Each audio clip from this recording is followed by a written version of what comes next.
Hi guys, ఈరోజు మనం మన టాపిక్ వచ్చేసి కేంద్ర బడ్జెట్ గురించి గాయస్. ఓకేనా. కేంద్ర బడ్జెట్ అనేది చాలా ఇంపార్టెంట్ గాయస్. తెలంగాణ అంత పబ్లిక్ సర్వీస్ కమిషన్ నిర్వహించే ఎగ్జామ్స్లో మరియు ఎస్ఐ కానిస్టేబుల్ ఎగ్జామ్స్లో చాలా ఇంపార్టెంట్ గాయస్. ఎందుకంటే లాస్ట్ ఇయర్ గత నోటిఫికేషన్లో గ్రూప్స్ ఎగ్జామ్స్లో ఒక 25 బిట్స్ వరకు రావడం జరిగింది గాయస్ కేంద్ర బడ్జెట్ మీద.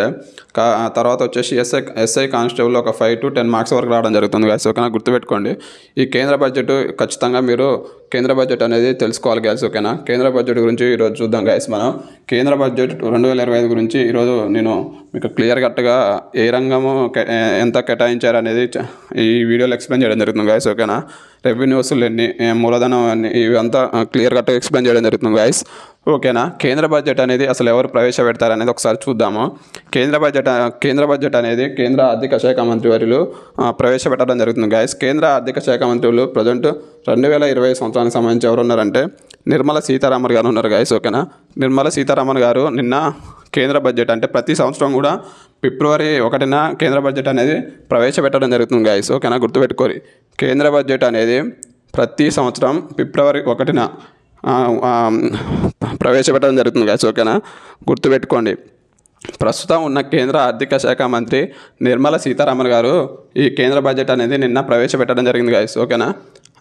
అంటే మహిళా కేంద్ర ఆర్థిక శాఖ మంత్రి కూడా ప్రస్తుతం అంటే ఎక్కువ సార్లు ఉన్నది కూడా ఎవరంటే మన నిర్మలా సీతారామన్ గారి గాయస్. ఓకేనా. అంటే మహిళల పరంగా ఎక్కువ సార్లు ప్రవేశపెట్టిందని అడిగినా కూడా వచ్చేసి నిర్మలా సీతారామన్ గారి గాయస్. ఓకేనా, గుర్తుపెట్టుకోండి. ఓకేనా. ఇప్పుడు నెక్స్ట్ మనం ఏ రంగానికి ఎంత కేటాయించారనేది చూద్దాం గాయస్. ఓకేనా. ఓకే, మన టాపిక్లోకి వెళ్ళిపోదాం. రక్షణ శాఖ వచ్చేసి 6.80 లక్షల కోట్లు కేటాయించారు గాయస్. ఓకేనా. రోడ్డు రవాణా 2.87 లక్షల కోట్లు. రైల్వే వచ్చేసి 2.52 లక్షల కోట్లు. హోంశాఖ, ఇది ఇంపార్టెంట్ గాయస్, గుర్తుపెట్టుకోరి. హోంశాఖ మరియు రైల్వే శాఖ గుర్తుపెట్టుకోరి, ఎందుకంటే మ్యాచింగ్లో ఆడడానికి ఆస్కారం ఉంది. హోంశాఖ వచ్చేసి 2.33 లక్షల కోట్లు. గ్రామీణ అభివృద్ధి శాఖ వచ్చేసి 1.90 లక్షల కోట్లు గాయస్. ఓకేనా, గుర్తుపెట్టుకోరి, ఇది చాలా ఇంపార్టెంట్. గ్రామీణ అభివృద్ధి కూడా చాలా ఇంపార్టెంట్. ఓకేనా. ఆరోగ్య శాఖ వచ్చేసి 1 లక్ష కోట్లు కేటాయించారు. ఓకేనా. నెక్స్ట్ విద్య వచ్చేసి ఈ విద్యాశాఖ కూడా చాలా ఇంపార్టెంట్ గాయస్, ఎందుకంటే లాస్ట్ ఇయర్ మ్యాచింగ్లో అడిగిరు గాయస్. ఓకేనా, ఇది కూడా గుర్తుపెట్టుకోండి. విద్యాశాఖ వచ్చేసి 1.28 లక్షల కోట్లు కేటాయించారు గాయస్. ఓకేనా. నెక్స్ట్ వచ్చేసి వ్యవసాయ రంగం. ఈ వ్యవసాయ రంగం కూడా చాలా ఇంపార్టెంట్ గాయస్, ఎందుకంటే ప్రస్తుతం భారతదేశంలో ఈ వ్యవసాయ రంగానికి ఎక్కువ ప్రాధాన్యత ఇస్తారు గాయస్. కేంద్రమైన రాష్ట్రాలైన వ్యవసాయ రంగానికి ఎక్కువ ప్రాధాన్యత ఇస్తారు కాబట్టి వ్యవసాయ రంగానికి సంబంధించిన చాలా స్కీమ్స్ కూడా ఉన్నాయి. ఆ స్కీమ్స్ కూడా చూసుకోండి. స్కీమ్స్ మీద చాలా బిట్స్ రావడం జరుగుతుంది మీకు. ఓకేనా.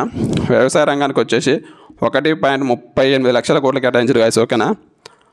నెక్స్ట్ వచ్చేసి జల జీవన్ మిషన్ కింద 67,000 కోట్లు గాయస్. ఓకేనా.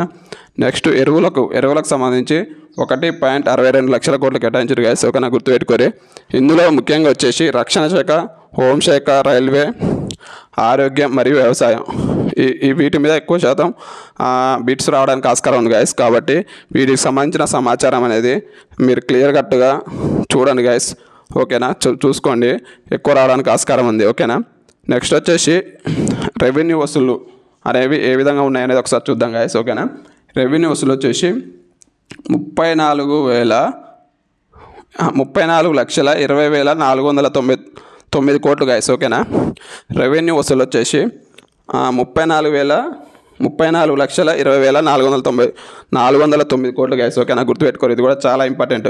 రెవెన్యూ వసూల మీద ఆర్థిక తెలంగాణ భారత ఆర్థిక వ్యవస్థలో రావడానికి ఆస్కారం ఉంది గాయస్. ఓకేనా. పేపర్ 3లో రావడానికి ఆస్కారం ఉంది. గ్రూప్స్ అభ్యర్థులు గమనించండి. ఓకేనా. పన్ను వసూలు వచ్చేసి 28,37,409 కోట్లు గాయస్. ఓకేనా, గుర్తుపెట్టుకోరి. పన్నేతర రాబడి వచ్చేసి 5,83,083 కోట్లు గాయస్. ఓకేనా, 83,000 కోట్లు. 5,83,000 కోట్లు గాయస్. ఓకేనా, గుర్తుపెట్టుకోరి. ఓకేనా. నెక్స్ట్ మూలధనం వచ్చేసి 16,44,936 కోట్లు గాయస్. ఓకేనా, గుర్తుపెట్టుకోరు, ఇది కూడా చాలా ఇంపార్టెంట్. మూలధనం మీద ఈ మధ్య చాలా ఎగ్జామ్స్లో రావడం జరిగింది. ఓకేనా. నెక్స్ట్ వచ్చేసి ద్రవ్యలోటు వచ్చేసి 15,68,936 కోట్లు గాయస్. ద్రవ్యలోటు మీద ఇంతకుముందు టీఎస్పీఎస్సికి సంబంధించిన గ్రూప్ 3 ఎగ్జామ్లో అడగడం జరిగింది గాయస్. ఇది కూడా చాలా ఇంపార్టెంట్, గుర్తుపెట్టుకోండి. మీకు ఇంకా కేంద్ర బడ్జెట్ మీద ఎలాంటి డౌట్స్ ఉన్నా కింద మన వీడియో కింద డిస్క్రిప్షన్లో టెలిగ్రామ్ ఛానల్ లింక్ ఇస్తాను. ఆ టెలిగ్రామ్ ఛానల్ లింక్ జాయిన్ అయ్యి నాకు మెసేజ్ పెట్టండి గాయస్, ఎలాంటి డౌట్స్ ఉన్నా. ఓకేనా గాయస్. ఇంకా మీకు ఎలాంటి ఈ వీడియోలో మీకు కేంద్ర బడ్జెట్ గురించి మొత్తం ఎక్స్ప్లెయిన్ చేయడం జరిగింది గాయస్. ఓకేనా. మొత్తం బడ్జెట్ ఎంత అనేది మనం చూడలే గాయస్. ఓకేనా.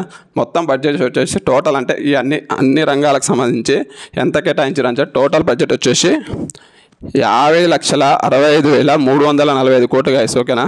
ఇది ఖచ్చితంగా ఎగ్జామ్లో వస్తుంది గాయస్. ఎందుకంటే మొత్తం బడ్జెట్ అనేది చాలాసార్లు టీఎస్పీఎస్సీ మరియు ఎస్ఐ కానిస్టేబుల్ ఎగ్జామ్లో రావడం జరిగింది. ఎస్ఐ మెయిన్స్లో లాస్ట్ ఇయర్ ఎస్ఐ మెయిన్స్లో కూడా రావడం జరిగింది గాయస్. ఇది నెక్స్ట్ వచ్చేసి గ్రూప్ 2లో కూడా మ్యాచింగ్లో అడగడం జరిగింది గాయస్. ఓకేనా, గుర్తుపెట్టుకోండి. ఓకేనా. ఇంకా మీకు ఈ కేంద్ర బడ్జెట్ మీద ఇంకా క్లియర్ కట్గా ఇన్ఫర్మేషన్ అనేది ఈరోజు మనకి ఇంతవరకు నిన్ననే రిలీజ్ చేసారు కాబట్టి ఇంతవరకు మనం ఇవ్వడం జరుగుతుంది. మిగతాది క్లియర్ కట్గా అంటే రక్షణ శాఖకు, రోడ్డు రవాణా, రైల్వే, హోంశాఖ, గ్రామీణాభివృద్ధి, ఆరోగ్య, విద్య వీటన్నిటికి సంబంధించిన పూర్తి వివరణ అనేది మీకు నెక్స్ట్ వీడియోలో తెలియజేయడం జరుగుతుంది గాయస్. మన ఛానల్ ఎవరైనా సబ్స్క్రైబ్ చేసుకోకపోతే సబ్స్క్రైబ్ చేసుకోండి. ఓకేనా. Thank you all of you. జై హింద్.